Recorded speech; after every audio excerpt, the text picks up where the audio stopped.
So let's dive right into this bizarre psychological glitch in reality that you've absolutely 100% experienced firsthand. Welcome to our explainer on what feels exactly like magic, or, a glitch in the matrix, but is actually just a totally fascinating quirk of human psychology. It's called the Baader-Meinhof phenomenon. And to really get what's happening here, we need to look under the hood at how our brains process the world around us. Picture this for a second. You're chatting with a friend, or maybe just reading, and you stumble across a brand new word. You've literally never heard it before in your entire life. So you look up the definition, you completely get what it means, and you just sort of file it away in your memory. At the time, it seems like a totally isolated, one-off event. Or hey, think about this variation. Let's say you start toying with the idea of buying a really specific make and model of a car. You spend the whole weekend researching it, checking out photos online, looking at the engine specs, the whole shebang. Now this is a car you previously never paid any attention to on the highway. To you, it was just background traffic.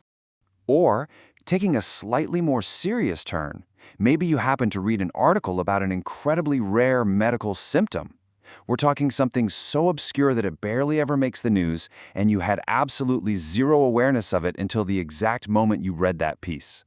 But then, almost like magic, you start seeing this exact thing absolutely everywhere.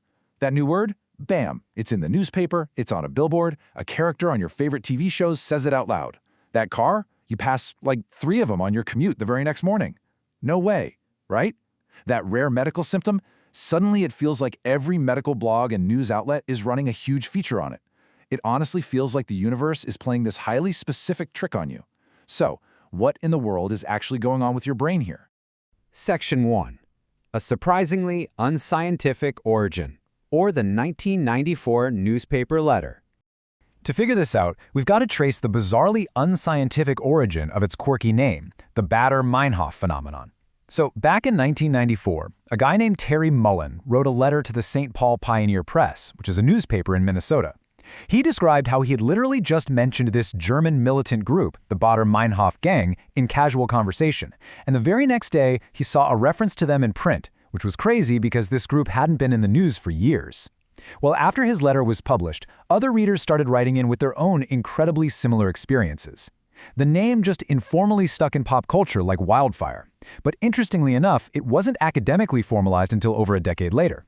In 2005, Stanford linguist Arnold Zwicky finally gave it a proper scientific label, calling it the frequency illusion. You see, Zwicky realized that absolutely nothing in the environment was actually changing frequency. The universe wasn't suddenly manufacturing more of that specific car just for you, and writers weren't secretly conspiring to use your newly learned word. Instead, as he put it, this is fundamentally a selective attention effect. It was our attention filters that were shifting, not reality itself. Now, what's kind of wild about this is that the Baader-Meinhof phenomenon isn't actually a unique standalone bias. If you look at the field of psychology, you've got things like the halo effect, discovered by Thorndike way back in 1920, or the spotlight effect by Gilovich in 2000. Those concepts have their own landmark peer-reviewed experiments dedicated solely to them. But the Baader-Meinhof phenomenon, it actually doesn't have that. As our source material points out, it's really more of a catchy folk psychology term. Which brings us to Section 2, the 2 hidden mechanisms, unmasking the phenomenon. So rather than being some brand new discovery, it's actually just a named repackaging of 2 older, well-established psychological mechanisms working perfectly together. First up, we have selective attention. Your brain is constantly bombarded by this massive flood of everyday sensory info, right? It simply can't process all of it, so it has to filter things out.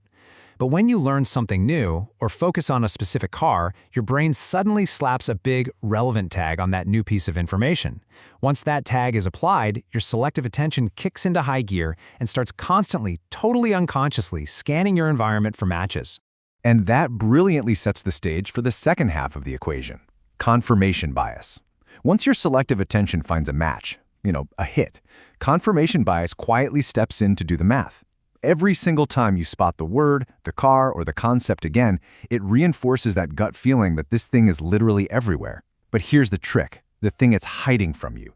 It is completely ignoring all the countless times you didn't notice it, or the thousands of other cars on the road that were not the one you were looking for.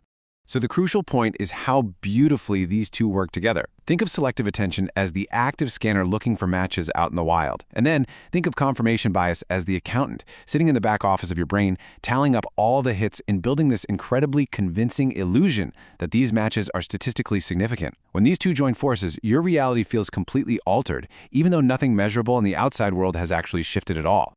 Actually, quick side note, we should make sure not to confuse this with its close cousin, the recency illusion.